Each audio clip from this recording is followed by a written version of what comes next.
The gospel of Matthew chapter 5 verse 27, मती की इंजील और उसका 5वां बाब और उसका 27वां वचन।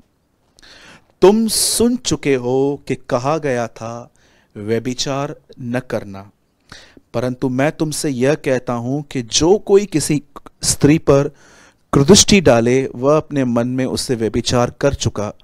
यदि मैं 30 पढ़ रहा हूं डायरेक्ट, यदि तेरा दाहिना हाथ तुझे ठोकर खिलाए तो उसे काट कर फेंक दे। सबसे पहले मैं आपको बताना चाहता हूं व्यभिचार 3 किस्म के होते हैं। जहां तक मेरा नॉलेज है, हो सकता है कुछ और भी हो जो मुझे नहीं पता है, लेकिन जितना मुझे पता है मैं आपको बता रहा हूं। व्यभिचार 3 किस्म के होते हैं जो मैंने बाइबल में पढ़े हैं। एक व्यभिचार होता है कि आपकी शादी नहीं हुई है और आपने शादी से पहले ही किसी के साथ आपने फिजिकली शारीरिक संबंध बनाए हैं, और या तो आपकी शादी हो चुकी है और शादी के बाद आपने किसी के साथ पाप किया है। इसे बाइबल व्यभिचार कहती है। और याद रखिएगा, एक व्यभिचार है किसी के साथ शादी से पहले और शादी के बाद अपनी वाइफ को छोड़ किसी और के साथ फिजिकल हो जाना। इट्स अ सिन, ये व्यभिचार है। दूसरा पाप है, यीशु ने कहा, जो पहला था आप वो मूसा की 10 आज्ञाओं में भी पढ़ सकते हैं। 10 आज्ञाओं में एक आज्ञा है तू व्यभिचार न करना। अब दूसरी बात यीशु कहता है, परंतु मैं तुमसे कहता हूं यदि तुमने किसी स्त्री पर कुदृष्टि डाली तो तुम अपने मन में उससे व्यभिचार कर चुके। अगर मैं किसी भी बहन को देख रहा हूं और मैं अपने अंदर उसके लिए कुछ गलत सोच रहा हूं, तो बाइबल बताती है आप उसको टच करो या नहीं करो, आपने पाप कर दिया है।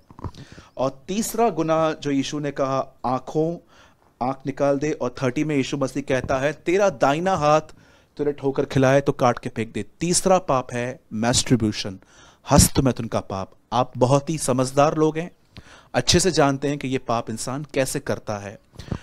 अब ध्यान दीजिए, हो सकता है कि आप में से कुछ लोग पहली में इन्वॉल्व नहीं हैं, लेकिन सेकंड और थर्ड में मन में कुछ गलत सोच के व्यभिचार करना, यह आपके साथ हो सकता है, यह आपके साथ है। आज मैं सच कहता हूं, आज की जो जवान पीढ़ी है वो बहुत हद तक इन बातों में है। कई लोग जो हैं वो ये बात नहीं समझ पाते हैं कि पॉर्न वीडियोस को देखना, बहुत सारे लोगों के मोबाइल ने उनको व्यभिचारी बना दिया है। आज सच कहता हूं, कभी कभी मैं सोचता हूं कि जब यहां पर लिखा गया है कि किसी स्त्री पर कुदृष्टि, आप जानते हैं किसी पे गंदी नजर जब जाती है तो मेरी बहनों याद रखना, कई बार आप भी ऐसे कपड़े पहनते हैं कि एक शरीफ आदमी भी न चाहते हुए भी आपके उन कपड़ों को, आपके टाइट फिट्स को देखता है। मैं पूरी तरह से आपको गलत नहीं कहूँगा, क्योंकि बहुत सारी बहनें अच्छे कपड़े पहनती हैं, उसके बाद भी लोग जो हैं उनको देखते हैं। और जो भी मेरी बहनें जो बहुत ही डिसेंट कपड़े पहनती हैं और हमेशा इस बात का उन्हें ज्ञात होता है कि मैं एक मसीह हूँ और मैं वैसे कपड़े नहीं पहन सकती जैसे दुनिया पहनती है, मैं आप सभी बहनों को सैल्यूट करता हूँ और आप सच में एक अच्छी मसीह बहन है। लेकिन उन बहनों का क्या जो बहनें बहुत ज़्यादा टाइट कपड़े पहनती हैं? क्या आप इस बात को जानते हो, जो आदमी व्यभिचार की वजह से नरक में जाएगा, परमेश्वर यह भी देखेगा कि आपने क्या किया था, आपने उसे चांस दिया था पाप में गिरने का। क्यों बाइबल स्त्रियों के बारे में बताती है कि उन्हें एक सोबर सिंपल लाइफ जीनी चाहिए, पर उनका जो रियल ब्यूटी है वो उनका चरित्र है।